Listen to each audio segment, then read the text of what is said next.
गीताचार्य श्री कृष्ण परमात्मा को कोटि कोटि आत्म प्रणाम।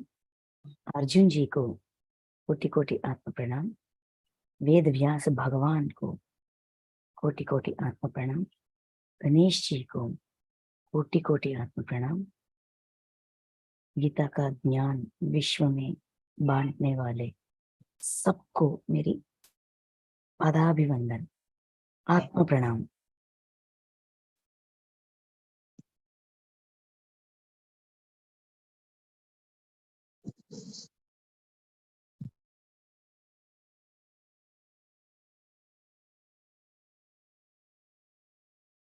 ओके मास्टर्स, आज हम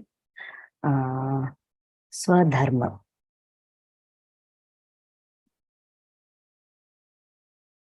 श्रीमद् भगवत गीता दूसरा अध्याय सांख्य योग में हम अभी तक 30 श्लोकों तक हमने अध्ययन किया था। आज हम 31 से 39 ये 9 श्लोकों में जो ज्ञान दिया गया था, हमें समझाया गया था, उसके बारे में आज हम अध्ययन करेंगे। अब तक हमको ये समझाया गया था कि आत्मा, हम सिर्फ ये शरीर नहीं है, हम आत्मा है, जीवात्मा है, आत्मा है। और जीवात्मा का लक्षण गुण, उनका शक्ति, आत्मा का लक्षण गुण और उनका शक्ति, इन सब के बारे में हमको समझाकर, इसीलिए विषाद होने की आवश्यकता नहीं है, शोक होने की आवश्यकता नहीं है, क्योंकि ये जो शरीर तुम देख रहे हो, ये जो व्यक्ति के बारे में सोच रही हो, ये सारे कल भी थे, आज भी हैं और परसों भी होंगे। ये राजा महाराजा, तू, मैं, हम सब सारे समय में, सारे काल में हम प्रस्तुत हैं। कैसे? आत्मा के रूप में, जीवात्मा के रूप में हमेशा रहते हैं, आते हैं, जाते हैं। और जीवात्मा जब ये शरीर त्यागती है, खुशी खुशी त्यागती है। जैसा कि हम वस्त्र बदलते हैं, उतनी ही आसानी से, दर्द से, भारीपन से नहीं, आसानी से पुराना शरीर छोड़ देती है और नया शरीर अपना लेती है। कहीं पे भी मृत्यु, कहीं पे भी कोई लेवल पे भी बाधा बाधा नहीं देती, आसानी से ते हो जाती है। जीवात्मा के लेवल पे देखो, आत्मा के लेवल पे देखो, जैसा भी देखो, जैसा भी समझना चाहता हो, वे जैसा भी समझो, ये आसान है। ये सहज स्वभाव से होने वाली एक प्रक्रिया है, हमेशा सहज स्वभाव से होती है। नेचुरली ये प्रोसेस चलती रहती है, चलती रहती है, चलती ही रहती है। इसीलिए तुम्हें इतना शोक होने की, इतना विषाद होने की कोई आवश्यकता नहीं, क्योंकि आत्मा हमेशा जीवित है। आत्मा का मृत्यु कोई नहीं कर सकता, जीवात्मा का मृत्यु कोई नहीं कर सकता। व्यक्ति ही नहीं, मनुष्य ही नहीं, पंचभूत भी नहीं कर सकते। आग जला नहीं सकती, जल डुबा नहीं सकती, और हवा, वायु उसे सूषित नहीं कर सकती, खड्ग उसे काट नहीं सकती। ऐसा कोई इसका कुछ भी नहीं बिगाड़ सकते, जो इसे कोई मार नहीं सकते। और ये मरती भी नहीं है, मारने वाला भी नहीं है, मरने वाला भी नहीं है। आत्मा को मारने वाला नहीं है, आत्मा मरती नहीं है। तो क्यों तुम्हारे अंदर इतना डर है? समझो बात की सच्चाई को, आत्मा की सच्चाई को, व्यक्ति मनुष्य की सच्चाई को समझने की प्रयास करो, तब तुम्हारा दुख, विषाद थोड़ा कम हो जाती है। ऐसे बताते बताते अभी एक और चीज के बारे में समझा रहे हैं। क्या है कि स्वधर्म, स्वधर्म के रूप से देखा जाए, स्वधर्म के एंगल से देखा जाए भी युद्ध करना ही उचित है, ऐसा समझा रहे हैं। स्वधर्म क्या है हम आज जानेंगे, ठीक है। 31 आज का श्लोक है, 31, ठीक है। तथा अपने धर्म को देखकर भी तू भय करने योग्य नहीं है, यानी तुझे भय नहीं करना चाहिए, क्योंकि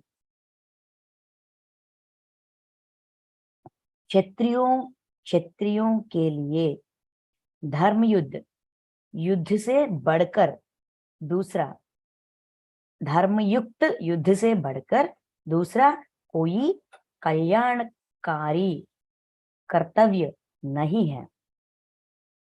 धर्मयुक्त युद्ध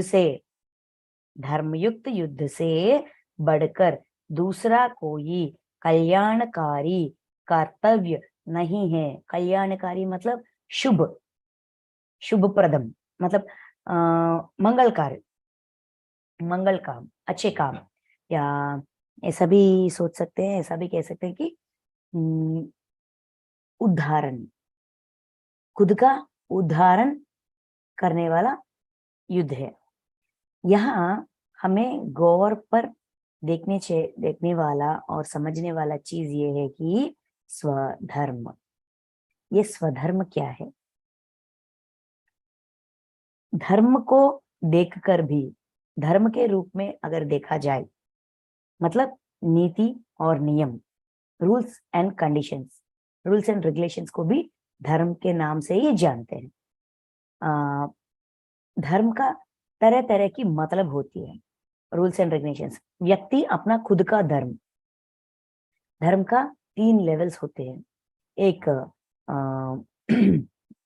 व्यक्ति या खुद का, दूसरा समाज या विश्व का, तीसरा समाज या विश्व का धर्म, और दूसरा ये है कि कुटुंब, फैमिली, कुटुंब धर्म, फैमिली धर्म। ऐसा तरह तरह की रूल्स एंड रेगुलेशंस तरह तरह के लेवल्स पे होते हैं, है ना। यहाँ कौन से धर्म के बारे में बात कर रहे हैं? स्वधर्म। स्व की मतलब है आत्मा, स्व की मतलब आत्मा। देखिए, जब हम पूजा वगैरह, होम वगैरह करते हैं, हवन करते हैं, स्वाहा कहते हैं, मतलब अपनी आत्मा से दे रहा हूं, अपनी आत्मा से खुद में ये कर रहा हूं, ऐसा ऐसा उसका अर्थ है। स्व मतलब अपनी आत्मा का धर्म, आत्मा का धर्म। स्वधर्म से भी देखा जाए तो ये धर्म युक्त युद्ध से, धर्म युक्त है, ये एक धर्म युक्त युद्ध है। ये युद्ध में एक धर्म है। कौन सा धर्म? देखिए, तथा अपने धर्म को देखकर भी तू भय करने योग्य नहीं है। खुद का धर्म के दायरों में रहकर देखा जाए भी डरने की कोई आवश्यकता नहीं है। यानी मतलब तुझे भय नहीं करना चाहिए, तुम्हें नहीं डरना चाहिए। युद्ध करने के लिए इतना भय अपने अंदर निकाल दो, क्योंकि क्षत्रिय के लिए एक क्षत्रिय, यहाँ इस श्लोक में दोनों एंगल्स, 2 एंगल्स से देखते हैं। एक भौतिक मीनिंग, मतलब वर्ड टू वर्ड ट्रांसलेशन, दूसरी उसमें छुपाई गई ज्ञान, आंतर्य को भी पहचानने की पहचान के हम अपनी जिंदगी में कैसा इस्तेमाल करें, अपनी जिंदगी की स्वधर्म क्या है, क्या सिखाया जा रहा है इस श्लोक के जरिए, देखते हैं। फर्स्ट, भौतिक मीनिंग, रियल मीनिंग, मतलब इस लाइफ का। जैसा भौतिक विषयों में देखा जाए तो अर्जुन एक क्षत्रिय है, मतलब राजा है। राजाओं को युद्ध करना उसका धर्म है, क्योंकि कुछ लोग ना ये ऐसा करते हैं कि अपने राज्य का विस्तारण के लिए जानबूझकर किसी और पे, छोटे छोटे राज्यों पे हमला करके उसका जगह, उसका राज्य हड़पते हैं, जैसे कि एंक्रोचमेंट जैसा करते हैं। और कुछ लोग ऐसा करते हैं गुस्से से, शत्रु भावना से, ये हमारा शत्रु है ऐसा मानकर युद्ध करते हैं। ये सारे स्वार्थपूरित युद्ध है। अपनी इच्छाओं के लिए, अपनी स्वार्थ के लिए करने वाले युद्ध है। लेकिन ये युद्ध, कुरुक्षेत्र संग्राम, ये युद्ध धर्मयुक्त है। इस पे पांडवों का कोई स्वार्थ नहीं है, क्योंकि वो किसी का जगह नहीं ले रहे हैं।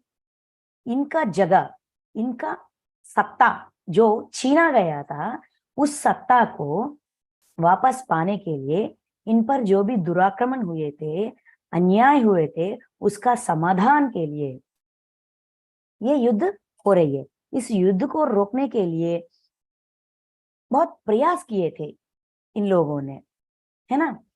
आखिरी कृष्ण भगवान को भी भेजते हैं संधि के लिए। अच्छा बाबा, हमारा पूरा राज्य आप अपने पास ही रखो, सिर्फ 5 गांव दे दो हमको, 5 भाइयों को 5 गांव दे दो, स्वतंत्र गांव, हम उसका परिपालन करेंगे, वहां उससे हम संतुष्ट हो जाएंगे। वैसा भी इन्होंने एक राय आगे रखा था, लेकिन वो मानने के लिए भी वो तैयार नहीं थे। मतलब ये ऐसा उत्पन्न हुआ है, ये परिस्थिति उत्पन्न हुआ है। आप लोगों का प्रयत्न करने के बाद भी ये उत्पन्न हुआ है, ये परिस्थिति। इसीलिए ये धर्म युद्ध है। क्षत्रिय युद्ध करना क्षत्रिय का धर्म है, और ये भी अपने स्वार्थ पूरित के लिए नहीं हुआ।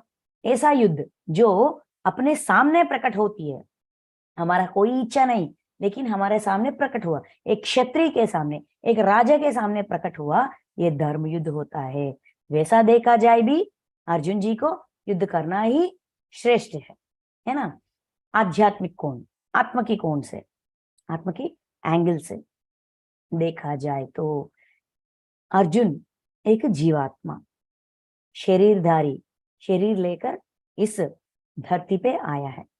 आने से पहले पूरा मानव लोक, पूरा मानव समाज अपने शरीर लेकर जन्म लेने से पहले अपना जन्म का डिजाइनिंग करते हैं, अपना जन्म का प्रणालिका खुद लिखते हैं, खुद डिजाइन करते हैं। और जो भी दुष्कर्मा है, प्रारब्ध कर्म लेकर आते हैं। हमारा 3 कर्म होते हैं। कर्म का, हमारे कर्म मतलब काम, कामों का 3 बैग्स होते हैं। वो क्या है कि संचित कर्म, इतने जन्मों से किया गया सारे कर्मों का पूरा बड़ा सा अकाउंट है, मेन अकाउंट। संचित कर्म, संची मतलब बैग, है ना। संचित कर्म होती है, वो बड़ा बैग है, पूरा होमवर्क, पूरा सारे जन्मों का जो भी हमारा कर्म है, वो बुरा हो सकता है, अच्छा हो सकता है, सच्चा हो सकता है, जो भी हो, सब मिलकर संचित कर्म। जब हम जन्म लेकर आते हैं धरती पे, जन्म लेकर आने से पहले उस संची से, उस बैग से, संचित कर्मों से थोड़ा वजन, थोड़ा मतलब एक फॉर एग्जाम्पल वहां 100 केजीज, 100 केजीज हमारा संचित कर्म का बैगेज का वेट है। तो हम 1 केजी, आधा, 1.5, 2 केजी ऐसा हम लेकर आते हैं।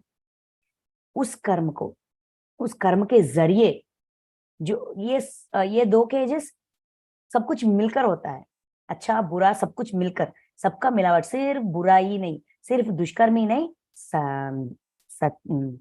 पुण्यकर्म और दुष्कर्म दोनों का मिलावट होती है, दोनों मिलकर लेकर आते हैं।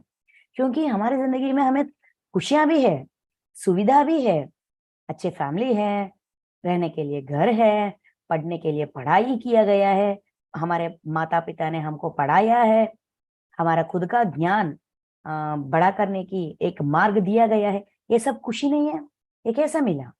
पुण्य कर्म का फल है। बीच बीच में आने वाले दुख, दर्द, मानसिक दुख, ये सब कुछ दुष्कर्म का फल है। ये दुष्कर्म थोड़ा लेके आते हैं और पुण्य कर्म ज्यादा लेके आते हैं, तभी हम जी पाते हैं। ऐसा कुछ लोगों का डिजाइन ऐसा होता है, कुछ लोगों का डिजाइन दुष्कर्म का बैगेज भारी और पुण्य कर्म का बैगेज हल्का, ऐसा लेके आते हैं। ये जो भी हम लेकर आते हैं, हमारे संचित से लेकर जन्म लेने के समय हम अपने डिजाइनिंग में ऐड करते हैं। इस कर्म को प्रारब्ध कर्म कहते हैं। प्रारब्ध, अपना प्रारब्ध जो इस जन्म में हमें भुगतना है, हमें इस्तेमाल करके उसके जरिए ज्ञान प्राप्त करना है। कर्म के जरिए ज्ञान प्राप्त करना हमारा प्रारब्ध कर्म है। इसीलिए हमेशा पहले 40 दिन 41 डेज कर्म ध्यान कीजिए कहने की मतलब, कहने के पीछे ये मतलब है अपना प्रारब्ध क्या है, कौन से अपने डिजाइनिंग में कौन से दुष्कर्म हम लेकर आए हैं, जिस दुष्कर्म की जरिए हम ज्ञान प्राप्त कर सकते हैं, पहले वो देखा जाए। ये क्योंकि वो इस जन्म का होमवर्क है, इस जन्म का जो भी होमवर्क है वो हम पूरा करें तो जो नए सीखने के लिए जा सकते हैं, सीख सकते हैं। जो होमवर्क है पहले वो कंप्लीट करना है, उसके बाद ना नए वाला जो पीछे रह गए, जो आगे आने वाले हैं, ये सब कुछ। इसीलिए पहले 40 दिन कर्म ध्यान करने के लिए बोलते हैं, उसके बाद ज्ञान ध्यान करो, ऐसा समझाते हैं। क्योंकि अपना प्रारब्ध क्या है, प्रारब्ध कर्म के जरिए, प्रारब्ध कर्म में हमने क्या क्या लेकर आए हैं इस जन्म में, समझ सके, सोच सके और उसके उस कर्म को ज्ञान के रूप में बदलें, उसको परिवर्तन करें, कर्म को ज्ञान के रूप में परिवर्तन करें। इसीलिए कर्म ध्यान करने के लिए बोलते हैं, है ना। इसका मतलब इस जीवात्मा का इस जन्म का धर्म क्या है, अपने डिजाइन का उल्लंघन ना करे, जो अपने प्रणालिका में है उस प्रणालिका को अच्छी तरह इंप्लीमेंट करे, आचरण में रखे, उसके जरिए जो ज्ञान हमें प्राप्त करने के लिए हम सिद्ध थे वो ज्ञान प्राप्त करें। वो क्षत्रिय है। देखिए हमको अच्छी तरह पता है सारे आत्मा कारण लोकों में नहीं आते, जन्म लेकर शरीर लेकर नहीं आते, कुछ धैर्यशाली आत्मा ही आते हैं। तुम क्षत्रिय हो, अपने आत्मा में वो धैर्य है भुगतने के लिए, शरीर लेकर वो जो भी कठिन काम समझते हैं वो कठिन काम करने के लिए तुम्हारे अंदर वो धैर्य है, क्षत्रिय का गुण है, राजस है। तुमने उस राजस से वो डिजाइन किया, वो प्रणालिका, अपनी प्रणालिका में ये युद्ध तुमने लिख कर आए हो, ये दिस इज योर डिजाइन। तुम एक क्षत्रिय आत्मा हो, धैर्यशाली आत्मा हो, जिसके अंदर ये धैर्य होता है, वही कारण लोकों में आते हैं जन्म लेकर, वरना वहीं पे आत्मा की तल में ही रहते हैं और देखते हैं कहाँ पे क्या हो रहा है, देखकर वो महसूस करने की, सीखने की प्रयास करते हैं। सारे आत्मा नीचे नहीं आते, जो नीचे आया वो बहुत धैर्यशाली है, जिसके जिंदगी में बहुत सारे कठिनाइयां हैं वो और भी धैर्यशाली है, और भी ज्यादा धैर्यशाली है, ना कि वो पापी है। हम सब के अकाउंट में देखा जाए पाप और पुण्य दोनों होते हैं, कम पापी ज्यादा पापी नहीं होते, कम प्रारब्ध कर्म ज्यादा प्रारब्ध कर्म लेकर आने वाले होते हैं। वो कुछ लोग बहुत सारे दर्द या दुविधा में होते हैं क्योंकि उन्होंने ज्यादा वेटेज लेकर आए, ज्यादा प्रारब्ध कर्म का उसका वजन ज्यादा है। 2 केजीज कितने जन्म में लेना पड़ेगा, नहीं इस जन्म में मैं 10 केजी लेकर जाऊंगा, 5 जन्मों का बैगेज अभी लेकर जाऊंगा, सीखूंगा, मुझे वो क्षमता है, इस जन्म में मुझे ज्यादा दे दीजिए, मैं लेकर जाऊंगा। मास्टर्स हमारा हेल्प करते हैं, सहायता करते हैं अपनी डिजाइनिंग में, लाइफ का डिजाइनिंग में अपना मास्टर्स हमारा सहायता जरूर करते हैं, लेकिन फाइनल डिसीजन अपना होता है। इसीलिए अपना स्वधर्म, आत्मा का धर्म, अपनी प्रणालिका से तुम प्रणालिका को छोड़कर, छूटकर तुम बाहर जा रही हो, अपना डिजाइन को मिसयूज कर रही हो। वो डिजाइनिंग में जो भी सीखने के लिए तुम यहाँ आए हो, वो डिजाइन को ब्रेक कर रहे हो। ऐसा ब्रेक करने से सीख अधूरा रह जाती है। अधूरा छोड़ना क्षत्रिय का काम नहीं है, क्षत्रिय का धर्म नहीं है, ये तुम्हारा स्वधर्म नहीं है। स्वधर्म के रूप से देखा जाए तब भी युद्ध करना ही उचित है। इस स्थिति को समझो, ये अपना खुद का बनाया हुआ स्थिति है। मतलब इसका वास्तविकता का ये सृष्टिकर्ता है।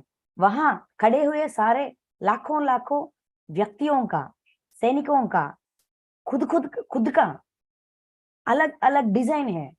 ये सारे डिजाइन को इकट्ठा करके एक परिस्थिति उत्पन्न हुई है। उनको चांस दिया गया है क्योंकि इन्होंने मांगा है, चांस मांगा है इसीलिए मिला है। समझो, ये खुद का बनाया हुआ प्रणालिका, प्लानिंग का हिस्सा है। इसलिए अपना धर्म निभाओ, स्वधर्म निभाओ। लिए धर्मयुक्त युद्ध से बढ़कर दूसरा कोई कल्याणकारी, खुद का कल्याण, खुद का कल्याण, खुद का डिजाइन को एक्सेप्ट करने से ही हो जाती है। क्योंकि अपना उदाहरण कैसा होगा हमने प्लान किया था, इसीलिए ऐसा घटना ये हमारे जिंदगी में आ रही है। Each and every situation is a learning, क्योंकि हमने खुद ऐसा अपना संकल्प लिया था। इस जन्म में मैं धर्म में रहूंगा, मैं हिंसा नहीं करूंगा। अपना जो भी मैंने रूल्स एंड रेगुलेशंस खुद के लिए लिखा है उस पर मैं अड़े रहूंगा। ऐसा हमारा वाग्दान था। वही वाग्दान पे अड़े रहने के लिए हमें सिद्ध होना चाहिए। वो समझाने की प्रयास कर रहे हैं कृष्ण भगवान अर्जुन जी को। ठीक है, अभी 32। हे पार्थ, अपने आप प्राप्त हुए और खुले हुए स्वर्ग को, स्वर्ग के द्वार रूप इस प्रकार के युद्ध को भाग्यवान क्षत्रिय के लिए क्षत्रिय लोग ही पाते हैं। ये भाग्यवान है, जो भाग्यवान है, जो लकी है, जिसका भाग्य में ऐसा धर्म युद्ध है, उसी के सामने आती है। ये तुम्हारा भाग्य में लिखा हुआ है, तुम्हारी डिजाइनिंग में ये सिचुएशन है, इसीलिए ये तुम्हारे सामने प्रकट हुई है। देखिए, अपने आप प्रकट प्राप्त हुए और खुले हुए स्वर्ग को, स्वर्ग के द्वार रूप, ये जैसा एक युद्ध करना, जो सिचुएशन, जो परिस्थिति हमारे सामने हमारे सोच के बिना, हमारे इच्छा के बिना, या हमने कभी भी नहीं सोचा कि ऐसा हो, लेकिन वो अपने आप प्रकट हुई। ये जो अपने आप प्रकट होती है, अपने आप सिद्ध हो जाती है, हमारे सामने आती है, ऐसा सिचुएशन स्वर्ग के द्वार जैसा है। इस सिचुएशन को अपनाकर इसे जैसा लिपटना है वैसा लिपटने से स्वर्ग का द्वार खुलते हैं। यही सही है, समझने की प्रयास करो। ये अपना भाग्य का, देखिए, भाग्यवान क्षत्रिय लोग, जो भाग्यवान होते हैं मतलब अपने भाग्य, अपने आत्मा का स्थिति, आत्मा में अपनी उन्नति चाहते हैं, आगे बढ़ना चाहते हैं, सीखना चाहते हैं, ज्ञान प्राप्त करना चाहते हैं, उसका भाग्य में ऐसा परिस्थिति, ऐसा भाग्यवान को ही मिलती है, ऐसा समझा रहे हैं। और इस युद्ध को उस नजरिया से देखो। हे पार्थ, प्रदापुत्र पार्थ, उस नजरिया से देखो। ये अचानक नहीं आई, ये कहीं पे किसी जन्म में या अपने जन्म से पहले इसका मांग हुआ था, वो मांग अभी पूरा हो रही है।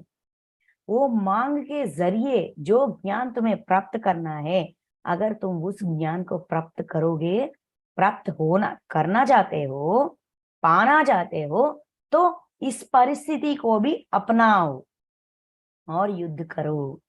ये दोनों तरह की युद्ध है। अर्जुन के हृदय में होने वाला अंतर युद्ध भी है, और बाहर वहां कुरुक्षेत्र रणभूमि में होने वाले युद्ध, दोनों के बारे में समझा रहे हैं।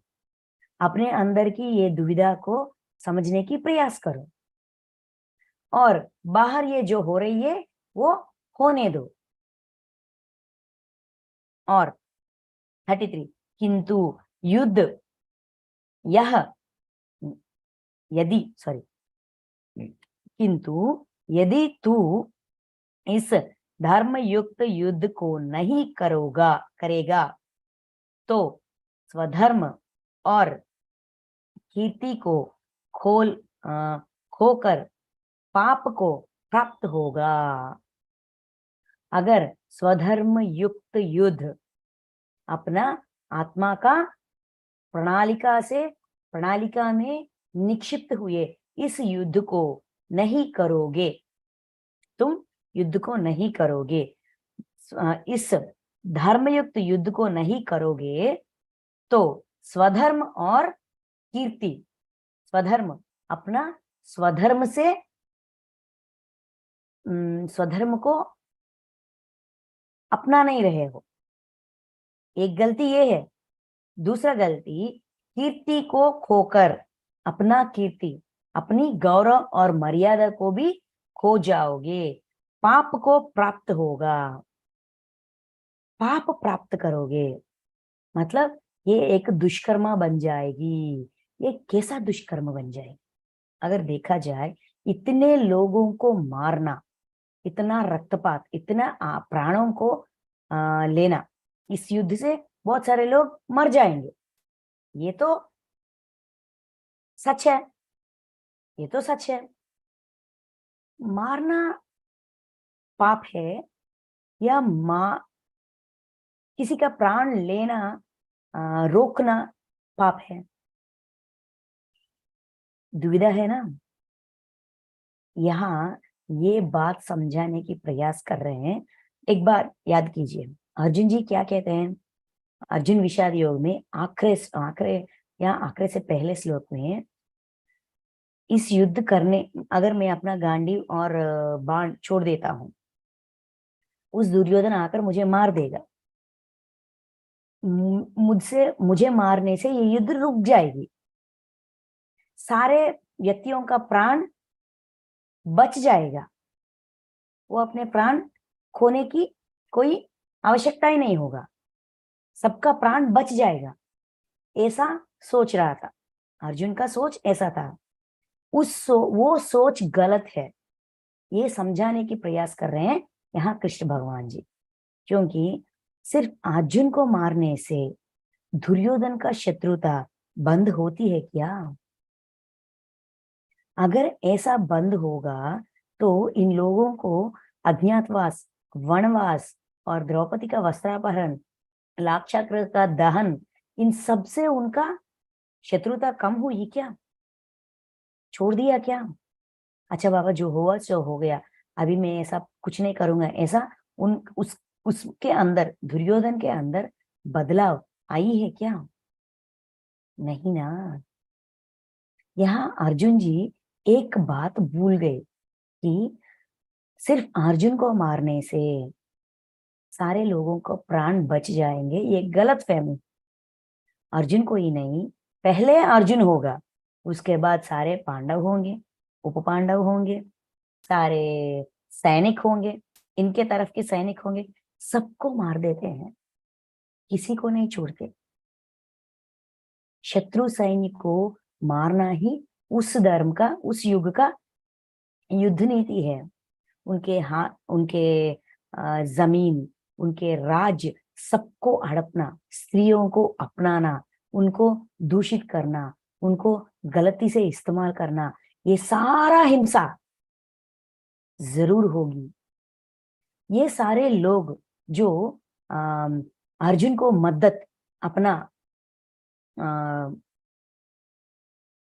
अपना मदद दिया था, कि अर्जुन की तरफ से, मतलब पांडवों की तरफ से युद्ध करने जो लोग, जो राजा महाराजे आए थे, सिर्फ विराट राजी नहीं, बहुत सारे लोग आए थे ना, उन सबका, उन सबके अंदर धैर्य का कारण कौन है? भीम, अर्जुन, धर्मराज, युधिष्ठिर, इन सबके शक्ति पे आधार होकर ये लोग हमको बचाएंगे। इनके शक्ति पे आधार होकर वो लोग आए थे, मतलब उन लोगों का रिस्पॉन्सिबिलिटी तुम पर है। अपने शरीर को त्यागने के लिए भी, छोड़ने के लिए भी हमारा हम ऐसा कर नहीं सकते। हत्या या आत्महत्या दोनों नहीं करने का हमारा कोई राइट नहीं है, हक नहीं बनती। जो लोग तुम पर आधारित होकर, तुम्हारी शक्ति, तुम्हारी समर्थता पर आधार होकर यहाँ खड़े हुए हैं, उनका प्राण को ऐसा दुविधा में रखने के लिए तुम्हारा कोई अधिकार नहीं है। वो पाप बन जाती है, वो दुष्कर्म बन जाती है। क्योंकि अगर तुम्हारी मृत्यु हो गई, दुर्योधन तुमको मारेगा तो उन सबको भी मार देगा। तुमसे, तुम अपने, मतलब अर्जुन जी अपने प्राण त्यागने के लिए सिद्ध हैं, लेकिन अपने प्राण के पीछे, इसका अर्जुन जी की समर्थता के आधार यहाँ बहुत सारे लोग हैं। उनको प्राण को हानि पहुंचाने की और उसके प्राण को शत्रु को सौंपने का कोई हक नहीं बनता। तुमको कोई हक नहीं बनता, ये पाप हो जाएगी। तुम पिछले जन्मों का दुष्कर्म को ज्ञान के रूप में बदलने के लिए आए हो, इसीलिए ये परिस्थिति उत्पन्न हुई है। वो होमवर्क छोड़कर अभी नए कर्म, आगामी कर्म में करने के लिए सिद्ध हो रहे हो, नया अकाउंट खोल रहे हो। गौर से देखो, समझो, परिस्थिति को समझो। अपनी आत्मा का प्रणाली का डिजाइन ऐसा है कि पिछले जन्मों का दुष्कर्म, मतलब प्रारब्ध कर्म को जीरो करने के लिए लाए गए हैं। प्रारब्ध कर्मों को ना ही जीरो कर रहे हैं, अभी आगामी कर्म, नए दुष्कर्म करने के लिए सिद्ध हो रहे हो। ये सच्चाई है, ये असली कर्म सिद्धांत का सच्चाई है। गौर से देखो, तुम पाप कर रहे हो युद्ध ना करने से। और 34, तथा सब लोग तेरी बहुत काल तक रहने वाली अपकीर्ति का भी कथन करेंगे, और माननीय पुरुष के लिए अपकीर्ति मरण से भी बढ़कर है। बहुत समय तक ये बात ऐसा ही फैला ही रहता है कि अर्जुन ने गलत काम किया।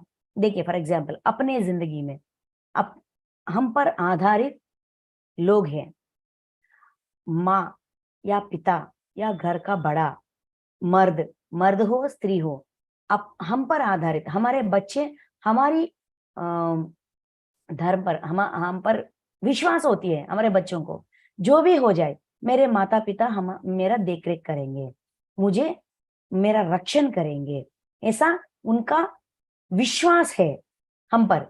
वैसा ही यहाँ अर्जुन के शक्ति समर्थता पर विश्वास करके ये सारे लोग आए हैं यहाँ पे।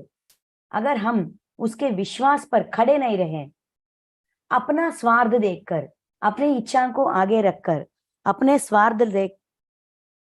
स्वार्थ के लिए उनके जिंदगी को छोड़कर, उनके जिंदगी को छोड़कर, एक मिनट,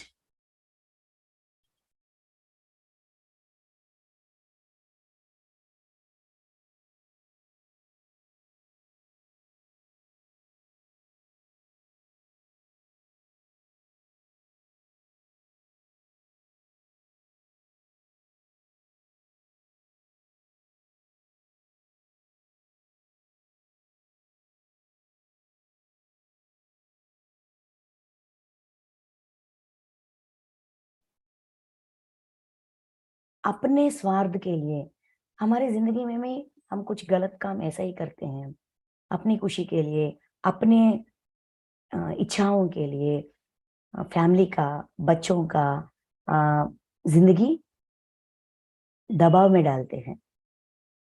अपनी इच्छा को आगे रखकर उनको दुविधा में डाल देते हैं, उनके विश्वास को तोड़ देते हैं।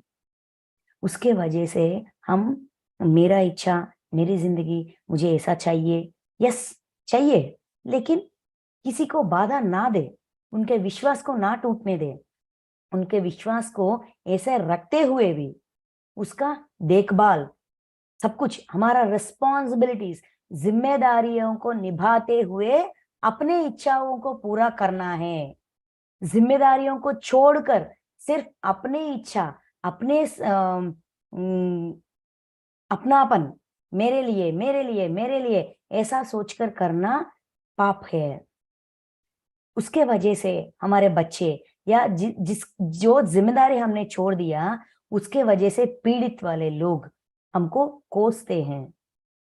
इन्होंने ऐसा मध्य में, बीच में छोड़ दिया, उसके वजह से हमारा पढ़ाई छूट गई, हमारे जिंदगी में बाधा आई। ऐसा कितने लोग नहीं करते हैं? कितने औरत अपने बच्चों को, पति को छोड़कर नहीं चले जाते? कितने पतियां फैमिली को, अपने बच्चे और पत्नी को देखने वाला अपने स्वार्थ देखकर उनको बीच रास्ते में छोड़कर कितने लोग नहीं चले जाते? वो कोई अच्छा काम नहीं कर रहे हैं और पाप इकट्ठा कर रहे हैं, नए नए दुष्कर्म कर रहे हैं।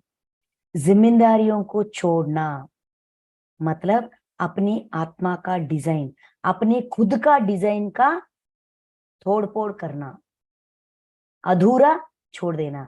ये अधूरा जो छूट गई वो वापस सूद समेत जरूर निभाना पड़ेगा, तब बहुत भारी पड़ जाएगी। इसीलिए जो हमारा प्रणालिका है, उस प्रणालिका को निभाना ही पड़ेगा। हमारी जिंदगी में जो भी लोग आते हैं वो हमारी जिम्मेदारी है, क्योंकि किसी के लिए हम काम कर रहे हैं मतलब हमने उनके साथ काम करवाया है। अगर हमारा पिछले का जन्म का कर्म को नहीं भी देखा, तब भी ये बात तो सिद्ध है कि कोई स्थिति हमारी जिंदगी में आई तो ये मेरा डिजाइन है, प्रणालिका है, आत्मा का डिजाइन है। जब मैं आत्मा के तल में था तब मैंने ये डिजाइन किया है। आई प्लान्ड फॉर दिस। ये जो मेरी जिंदगी है इसका पूरा प्लानिंग हो गया था।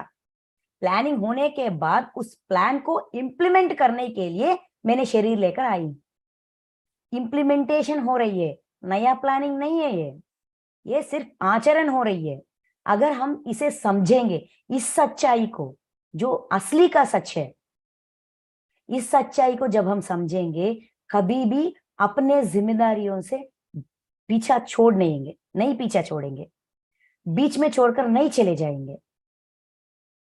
ये समझा रहे हैं हमको। स्व धर्म का मतलब ये है, खुद का धर्म है, खुद का बनाया हुआ धर्म है, बनाया हुआ जिंदगी है।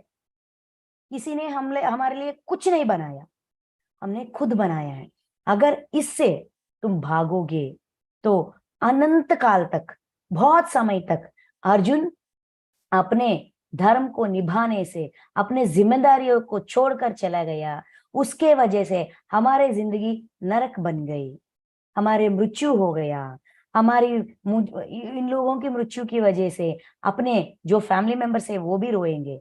मतलब युद्ध करने से जो भी परिस्थिति उत्पन्न होगा, ऐसा सोच रहा था अर्जुन जी, वो युद्ध छोड़ने से भी होता है।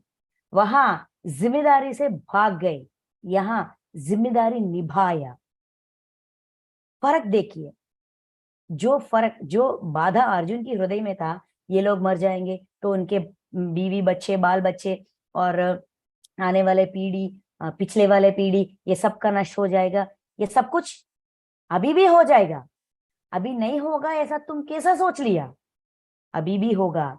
तुम्हारे समर्थता, अर्जुन के समर्थता पे आधारित विश्वास रख के ये लोग आए हैं। इनका जिम्मेदारी तुम पर है। सिर्फ खुद के लिए नहीं सोचना, इन सब के बारे में सोचना भी तुम्हारा जिम्मेदारी है।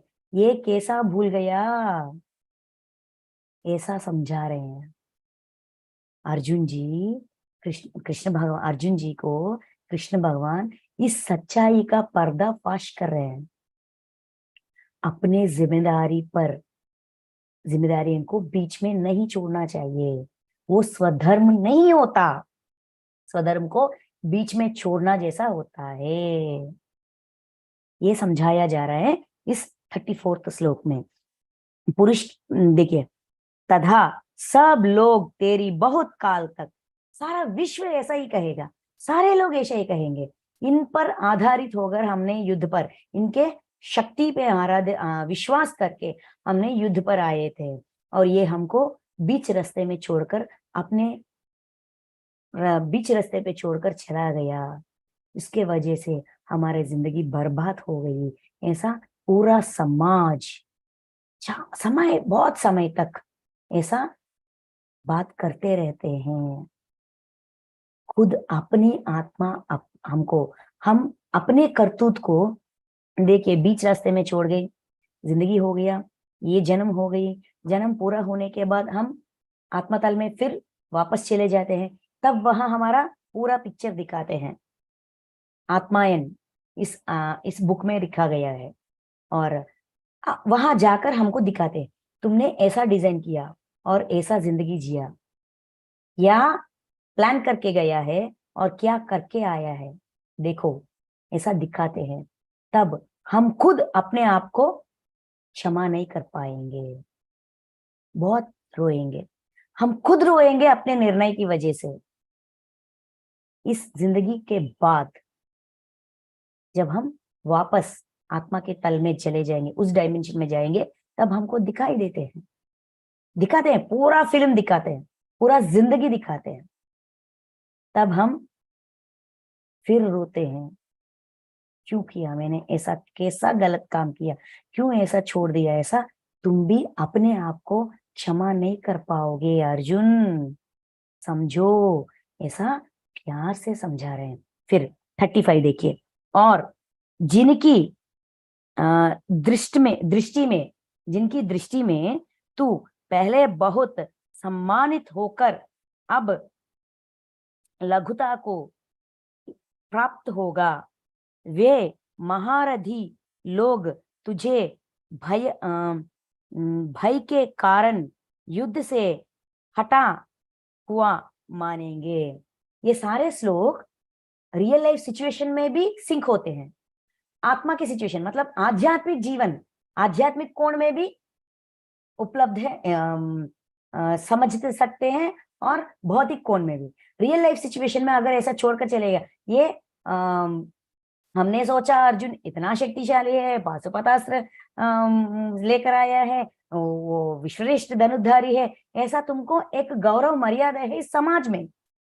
लेकिन अगर तुम ऐसा काम करोगे तो सारा समाज ऐसा ही कहेगा, युद्ध से भाग गया। ऐसा नहीं सोचेंगे कि सारे प्राण के लिए, सबके प्राण के बारे में सोचकर, इस जनरेशन्स के बारे में सोचकर उन्होंने गांडी छोड़ दिया, ऐसा कोई नहीं समझेगा। सिर्फ ऐसा ही समझेगा, युद्ध छोड़कर चला गया, भाग गया। तुम पर अर्जुन ऐसा नाम पर जितना गौरव और मर्यादा था, सम्मान था, वो सब कुछ कैसा बदल जाएगा, लघुता को, मतलब ये पिरिकिता, मतलब भय होकर छोड़कर चला गया, ऐसा कहेंगे। वे महारथी, सारे योद्धाएं, सब कुछ, जो लोग ऐसा मानते हैं कि अर्जुन बहुत शक्तिशाली है, विश्व श्रेष्ठ धनुर्धारी है, महादेव को प्रसन्न करके पाशुपतास्त्र, उस पाशुपतास्त्र के शक्ति को पर विश्वास होकर कुछ लोग आए हैं अपने पार्टी में, अपने भाग में, वो सारे लोग ऐसा ही सोचेंगे, ये महारथी नहीं है, ये योद्धा भी नहीं है, ये शक्तिशाली नहीं है, ये सर्वश्रेष्ठ धनुधारी नहीं है। ऐसा तुम पर निंदा आरोप लगेगी, तुम्हारी चरित्र पर दाग लगेगा। और खुद हम भी इस जन्म को पूरा करने के बाद, शरीर छोड़ने के बाद, हम भी अपने आप को क्षमा नहीं कर पाएंगे। दोनों एंगल से देखा जाए तो दोनों एंगल्स में ये गलत काम है। जो स्थिति अपने आप हमारे सामने प्रकट हुई है, वो हम सोचते हैं मैंने ऐसा मांगा ही नहीं, मैंने ऐसा सोचा ही नहीं, मैंने ऐसा मेरा इच्छा भी नहीं था, लेकिन ये आ गई। मतलब ये कुछ नया सिखाने के लिए आई है। ऐसा अच्छी तरह अपने जहन में बिठा दीजिए। ठीक है, नेक्स्ट, तेरे वेरी लोग तेरे सामर्थ्य की निंदा करते हुए तुझे बहुत से ना कहने योग्य वचन भी कहेंगे, उससे अधिक दुख और क्या होती है। तेरे सामर्थ्यता को देखिए, वेरी लोग, बहुत सारे लोग, वही लोग जो तुम्हारी समर्थता को कीर्ति करते थे, तुम्हें बहुत गौरव देते थे, वो लोग निंदा करते हुए तुझे बहुत से समर्थता की निंदा। ये समर्थता, उसके अंदर कोई समर्थता नहीं है, वो डर कर चला गया है। उस तुम्हारी समर्थता पर, तुम्हारी शक्ति पर, समर्थता पर निंदा करते हुए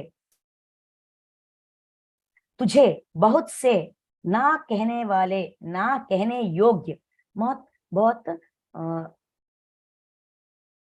उच्च नीच बातें करते हैं। जो बात नहीं कहने वाले बातों को भी कहते हैं। देखिए, ना कहने योग्य वचन, ऐसा वचन एक योद्धा को कोई नहीं कहते, वैसा वचन भी कहेंगे, तुम्हारे बारे में भी कहेंगे, उससे अधिक दुख। एक योद्धा को, तुम योद्धा नहीं हो, तुम समर्थ नहीं हो, तुम्हें कोई समर्थता नहीं है, तुम सर्वश्रेष्ठ धनुधारी नहीं हो, ऐसे बाधा, ऐसे निंदा से अधिक दुख क्या होगा। मतलब अपनी आत्मा ही हमको कोसती है, अपने आप को हम क्षमा नहीं कर पाते। ये आध्यात्मिक कोण। और भौतिक कोण ये है कि समाज बहुत अनाप शनाप बोलती है और तुम सह नहीं पाओगे, सहना तुम्हारी बस की बात नहीं होगी। इससे ज्यादा दुख एक योद्धा को क्या होगी। देखिए कितना प्यार से, कितनी एंगल से, कितनी अच्छे तरीके से समझा रहे हैं। क्योंकि अर्जुन कह रहा है, मैं सिर्फ मेरा युद्ध करने से इतना भारी नष्ट हो जाएगा। वो भारी नष्ट युद्ध करने से नहीं, युद्ध को रोकने से, युद्ध में पार्टिसिपेट नहीं करने से होगा, ऐसा समझा रहे हैं। क्योंकि वही सच है, वही सच्चाई है। और 37, या तो तू युद्ध में या तो तू युद्ध में मरा जाकर स्वर्ग को प्राप्त होगा, अथवा संग्राम में जीतकर पृथ्वी का राज्य भोगेगा। इस कारण हे अर्जुन, तू युद्ध के लिए निश्चय करके खड़ा हो जाओ। युद्ध करने से युद्ध में मर जाएगा। एक योद्धा अगर युद्ध में मर जाए तो स्वर्ग प्राप्ति होगी।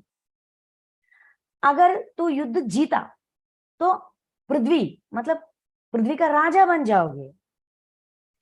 युद्ध करने से या तो स्वर्ग प्राप्ति या तो राज्य भोग, ये दोनों मिलेगा, या तो वो मिलेगा या तो ये मिलेगा। इस कारण है अर्जुन, इसीलिए तुम खड़े रहो, अपना युद्ध करो।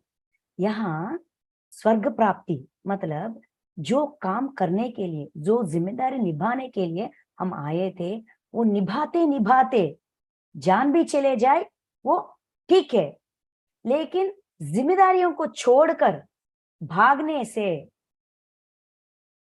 से को कुछ प्राप्त नहीं होगा। होमवर्क बढ़ जाएगी, सूद समेत करना पड़ेगा। ऐसा जिम्मेदारी निभाते निभाते हमारे जो हमारे हम पर आधारित डिपेंडेंट पर्सन्स जो भी होते हैं, व्यक्ति होते हैं, हमारे फैमिली ऐसा जो भी होते हैं, उनका खुशी स्वर्ग से कम नहीं है क्या? हमारे वजह से जो चाहिए, बच्चों को किसी कॉलेज में सीट चाहिए, हमने बहुत प्रयास किया, फीस भरा, और वो हमारा बच्चा बहुत खुश है उस कॉलेज में सीट मिलने से, और बहुत अच्छी तरह पढ़ रहा है, अपनी जिंदगी में आगे बढ़ रहा है। ये स्वर्ग से कुछ कम है क्या? ये धरती पर राज करना मतलब हमारी फैमिली पर हमारी फैमिली को हम पर बहुत मर्यादा मिलती है, हमें बहुत मर्यादा देते हैं। ये धरती को प्राप्त करना नहीं है, राज्य को प्राप्त करना नहीं है। हमारा राज्य छोटा है, तो वहां हम राजा बन गए ना, तुमको गौरव मिलेगा, मर्यादा मिलेगा, तुम्हें बहुत एक राजा की तरह से, मेरे पिताजी या मेरी माताजी मेरे लिए इतना कष्ट सहकर भी जो मैंने मांगा वो हमको दिया, अपना जिम्मेदारी बाहु भी निभाया। ऐसा ही मुझे भी करना चाहिए जब मैं एक माँ बनूंगा या पिता बनूंगा, एक फैमिली का हेड मतलब पति बनूंगा या पत्नी बनूंगा। इन्होंने जैसा किया है मुझे भी वैसा ही करना चाहिए। हमारी करतूत को देखकर वो सीखेंगे। जब वो अपने जिंदगी में खुशी खुशी रहेंगे और वो हैप्पी है, अपनी हमको मर्यादा दे रहे हैं, हमको गौरव की तौर से देख रहे हैं, मर्यादा पूर्वक देख रहे हैं, तो ये एक धरती क्या कहते हैं, पृथ्वी का राजा बनने से कुछ कम है क्या? अपनी जिंदगी में ये दोनों तरह की देखना चाहिए। अर्जुन की उस स्थिति, हमारी इस स्थिति, दोनों पर अप्लाई होती है। इसीलिए युद्ध करने से या तो स्वर्ग प्राप्त, युद्ध में मर जाएगी तो, अगर जिंदा रहोगे युद्ध जीत जाओगे तो राज्य प्राप्त। दोनों बेटर है ना, यहाँ दोनों तरफ जीत है, वहां पूरा हार ही हार है, नष्ट ही नष्ट है।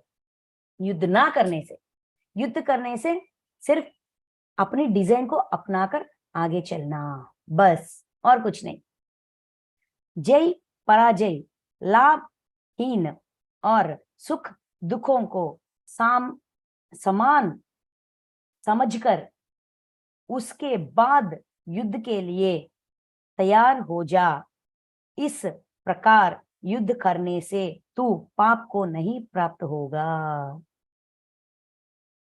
जय होगा पराजय होगा, अगर जय हो वो भी ठीक है, पराजय हुआ वो भी ठीक है, लाभ हुआ वो भी ठीक है, हीन हुआ वो भी ठीक है। एक समानता की भावना से, ये मेरी डिजाइन है, ये मेरी मांग है जो विश्व ने मुझे दिया था, अपनी प्रारब्ध कर्म को क्लियर करके, मतलब प्रारब्ध कर्म के जरिए ज्ञान प्राप्त करने के लिए ये मुझे दिया गया एक अवसर है। बस वही बात को अपनाकर, लाभ हो नष्ट हो, जय हो पराजय हो, जो भी हो मुझे स्वीकार है। जो भी हो, इसका रिजल्ट जो भी हो वो मुझे स्वीकार है। ऐसा भावना को अपने अंदर रखकर, मतलब अपनी अर्जुन के अंदर जो भी युद्ध हो रहा है उस युद्ध को समाधान ये है कि जो भी होगा, इसका फल जो भी होगा भुगतने के लिए मैं सिद्ध हूं। तुम मुझे डिस्टर्ब ना करना, अपने मन को समझाकर अपने अंदर की युद्ध को ठंडा करके बाहर का युद्ध करने के लिए सिद्ध हो जा। इस प्रकार युद्ध करने से तू पाप को नहीं प्राप्त होगा, तुम नए पाप नहीं करोगे, आगामी कर्मों में नहीं जुड़ जाओगे। समझिए, नए अकाउंट नहीं खोलोगे, पुराना अकाउंट बंद करोगे और नए अकाउंट में टिकेगी नहीं, आगामी कर्म नहीं करेगा, अपने आप को बचाएगा नए कर्म करने से। हे पार्थ, यह बुद्धि तेरे लिए ज्ञान योग्य के विषय में कही गई और तेरे लिए बुद्धि, यह बुद्धि, ये जो अब तक स्वधर्म के बुद्धि, स्वधर्म का ज्ञान दिया गया था कृष्ण परमात्मा के जरिए अर्जुन को, बुद्धि तेरे लिए ज्ञान योग्य के विषय में, ज्ञान योग है ये, अब तक ज्ञान योग के बारे में तुम्हारे अंदर ज्ञान को जगाने वाली बुद्धि दिया गया था अब तक, विषय में कही गई और ज्ञान योग के विषय में कही गई। अपनी ज्ञान को बढ़ाओ, अपनी ज्ञान को समझो, मतलब अपनी सोच विचार को समझाओ कि क्या सच्चाई है, आत्मा का सच्चाई, स्वधर्म की सच्चाई। अभी क्या कह रहे हैं, और अब तू इसको कर्म योग के विषय में सुन। अभी कर्म योग के बारे में, कर्म के बारे में भी, इस एंगल में भी, एक विषय को कितने एंगल से सोचना है उतने एंगल्स समझा रहे हैं, उतने तौर तरीकों से समझा रहे हैं। अब तक तो आत्म के बारे में आत्मज्ञान के जरिए बताया गया था, उसके बाद स्वधर्म के जरिए बताया गया था, अभी कर्म ज्ञान के जरिए बताने वाला हूं। जिस बुद्धि से युक्त हुआ तू कर्म के बंधन को भली भांति त्याग देगा, यानी सर्वथा नष्ट कर डालेगा। जिस बुद्धि से युक्त हुआ तू कर्म के बंधनों को भली भांति, कर्म बंधन से अपने आप को छुटकारा पा सको, कर्म बंधन से अपने आप को छुटकारा पा सको, उनसे अपने आप को रिहा कर सको, वैसा ज्ञान अभी मैं तुमको देने वाला हूं। त्याग देगा मतलब अपनी भली भांति अच्छी तरह से कर्म बंधनों से मुक्ति पाएगा, देगा, यानी सर्वथा नष्ट कर डालेगा। जो बुद्धि अब तक कहा गया था आत्मा के बारे में और स्वधर्म के बारे में, कर्म ज्ञान, कर्म के बारे में जो ज्ञान मैं देने वाला हूं, वो अगर अपनाओगे तो कर्म सिद्धांत मतलब कर्म चक्र से बाहर आ पाओगे, पूरी तरह से कर्म चक्र से बाहर आ पाओगे।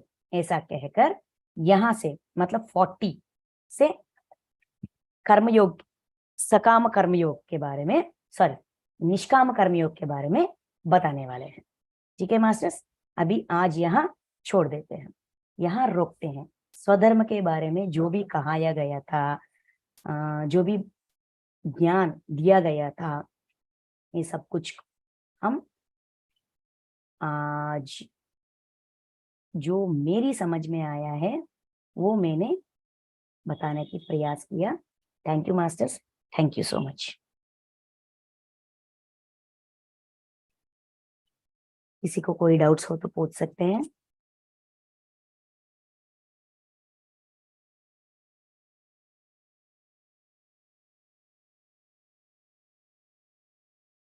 Thank you so much, Mani madam. Thank you so much.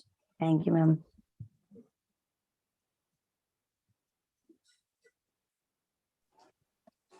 Thank you ma'am, बहुत अच्छा बताया, thank you. Thank you ma'am. तो मीटिंग एंड करें मैम? यस मैम, और फिर नेक्स्ट फ्राइडे होगा।